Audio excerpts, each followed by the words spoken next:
120/60. I was first told that there is no Lyme disease north of Barrie, where I live. We're seeing diseases that we never used to see, that we never were trained for. And I think part of that is because of climate change.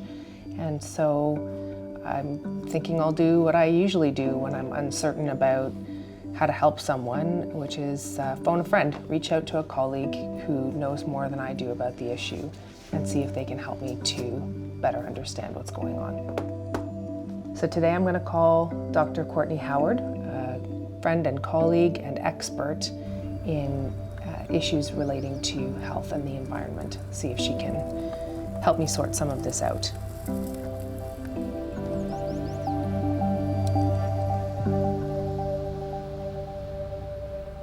So listen, I know you're super busy. I was hoping you could take a few minutes to chat with me. I had this experience recently of interacting with a patient around a question about Lyme disease. And I wasn't trained for this. We didn't learn really about Lyme disease in medical school, or we learned about it, but we thought it was a New England thing. You know, it wasn't something that ever came to Canada, right?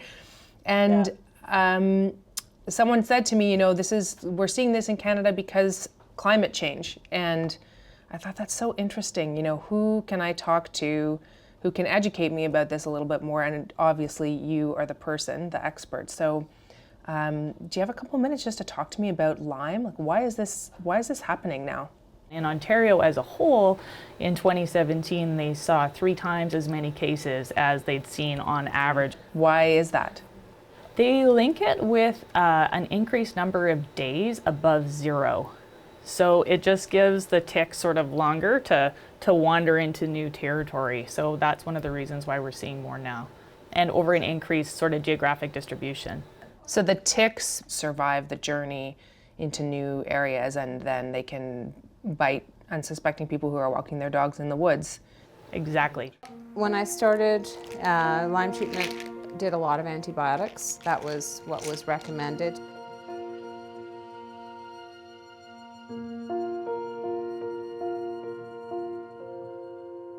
Where else are we seeing climate affecting health then? Is it mostly just in this area of infectious disease?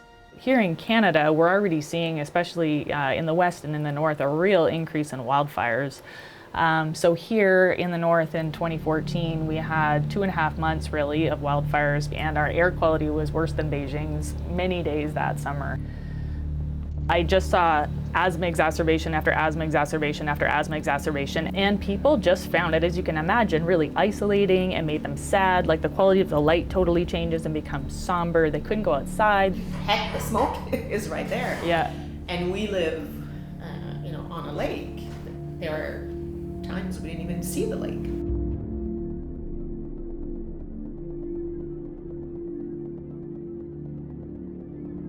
I've definitely been hearing a lot of that.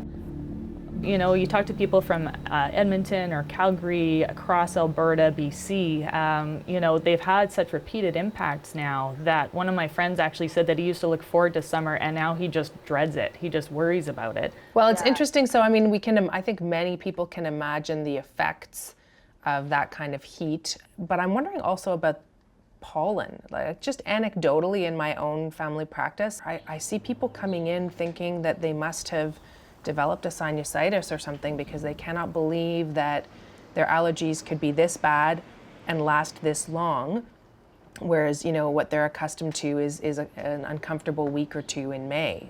Is that a thing? Yeah, we're definitely getting longer and more severe allergy seasons. The flowers are just producing pollen at different times, and in some cases more of it. And so depending on where people live and what they're sensitive to, their symptoms definitely are getting worse. So yeah, it's sort of everything from the day-to-day kind of irritable, things that make you irritable, to things that threaten lives. That's why the World Health Organization calls climate change the biggest health threat of the 21st century now. So, as a family doc then, here in downtown Toronto, trying to deal with the patients coming into my practice every day, what's your advice to me on how I can learn more and engage more on understanding how climate change affects the health of my patients, and what should I be doing as a citizen about it. If you can tell that your patient is worried about it, we know that taking action feels better than anxiety, so we can help our patients also. So things like replacing your metered dose Ventolin inhaler with a dry powdered inhaler is actually way better in terms of greenhouse gas emissions for that medication itself.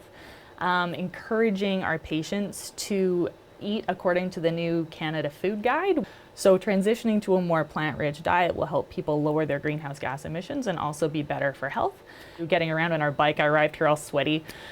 So, you know, many of the things we can do to make a greener world are actually just going to make us healthier, and we can just encourage our patients. Well, thank you so much, and I will take all of this back and reflect on what I can do in my practice. Well, thanks for taking the time to ask some questions. It's always such a pleasure